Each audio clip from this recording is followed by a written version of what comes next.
Assalamualaikum warahmatullahi wabarakatuh. Perkenalkan, nama saya Ulfa Yulianti dengan nomor pokok mahasiswa 212170026. Di sini saya akan menjelaskan materi geografi kelas 10 tentang proses seisme dan pengaruhnya terhadap kehidupan. Baik teman-teman, di sini saya akan menjelaskan terlebih dahulu rumusan masalah atau materi yang akan kita bahas dalam pertemuan kali ini. Yang pertama ada pengertian dari seisme, yang kedua faktor penyebab seisme, yang ketiga jenis-jenis seisme, yang keempat pengaruh seisme terhadap kehidupan, dan yang kelima ada studi kasus.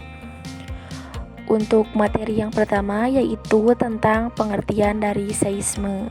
Nah, seisme adalah getaran atau guncangan bumi yang terjadi akibat pelepasan energi yang dihasilkan oleh aktivitas tektonik di bawah permukaan bumi. Nah, dari aktivitas ini akan dapat melibatkan pergerakan lempeng tektonik, vulkanisme atau aktivitas gunung berapi. Seisme atau gempa bumi juga pada dasarnya merupakan getaran yang terjadi di permukaan bumi akibat pelepasan energi secara cepat. Nah, bencana gempa bumi ini disebabkan oleh gelombang elastis yang merambat ke permukaan bumi akibat energi yang dilepaskan oleh sumber gempa di bawah permukaan tanah. Jadi, semakin besar energi yang dilepaskan, maka semakin kuat pula gempa yang akan ditimbulkan. Untuk materi yang kedua ada faktor penyebab seisme. Nah, seperti sudah dijelaskan tadi, bahwa penyebab seisme terjadi karena adanya pergerakan lempeng bumi. Hal ini bisa terjadi karena terdapat suatu tenaga yang berasal dari bumi yang disebut dengan tenaga geologi. Secara umum, tenaga geologi ini dibagi menjadi dua macam. Ada tenaga endogen dan tenaga eksogen. Adapun tenaga endogen adalah dinamika dalam litosfer atau kerak bumi sebagai akibat proses fisika dan kimia berupa tekanan terhadap lapisan-lapisan batuan pembentuk litosfer atau aktivitas magma. Nah, secara umum, proses endogen ini dapat dibedakan menjadi tiga, yaitu ada tektonisme, vulkanisme, dan seisme atau gempa bumi. Baik teman-teman, untuk materi selanjutnya ada tentang jenis-jenis seisme. Nah, jenis-jenis seisme ini terbagi menjadi tiga. Ada seisme tektonik, vulkanik, dan runtuhan.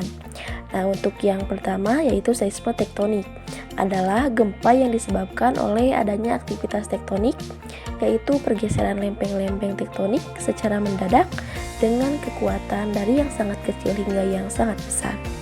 Untuk yang kedua ada seisme vulkanik, adalah gempa yang terjadi akibat adanya aktivitas magma yang biasa terjadi sebelum gunung api meletus.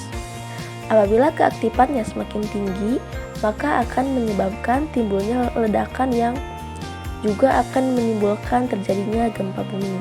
Untuk yang ketiga ada seisme runtuhan. Nah, seisme runtuhan ini adalah gempa yang biasanya terjadi pada daerah kapur ataupun pada daerah pertambangan.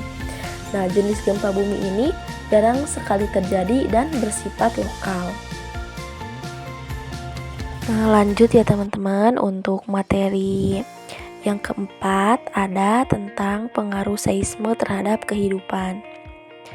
Dahsyatnya dampak yang diakibatkan oleh gempa mengakibatkan fenomena alam ini digolongkan sebagai salah satu bencana alam yang harus diwaspadai. Salah satu dampak dari gempa bumi yang sangat merugikan adalah tsunami. Nah, di mana daya rusak yang diakibatkan oleh gelombang tsunami ini akan semakin kuat di daratan, sehingga bukan hanya menelan korban jiwa, tetapi juga kerugian material. Nah, ada beberapa contoh pengaruh seisme terhadap kehidupan.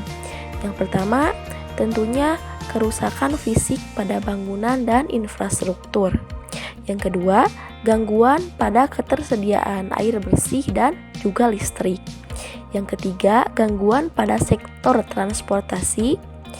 Yang keempat, ada pada gangguan sektor ekonomi. Yang kelima, ada berupa dampak psikologis. Nah, dampak psikologis ini terjadi kepada masyarakat seperti adanya kecemasan, trauma, dan stres akibat kehilangan harta benda dan juga korban jiwa. Lanjut untuk materi yang terakhir ada studi kasus. Nah, studi kasus ini saya ambil dari kejadian gempa bumi Cianjur.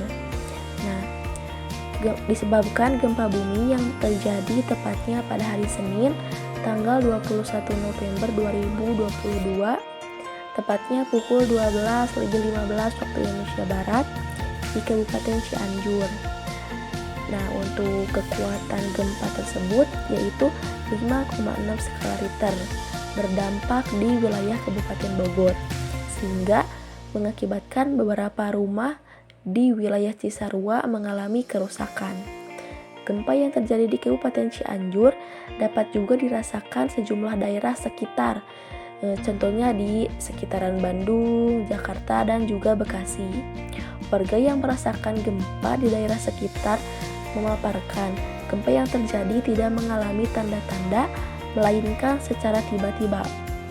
Nah, mengacu pada lokasi episentris dan kedalaman hiposenternya, Hartanto mengatakan bahwa gempa bumi yang terjadi merupakan jenis gempa bumi dangkal.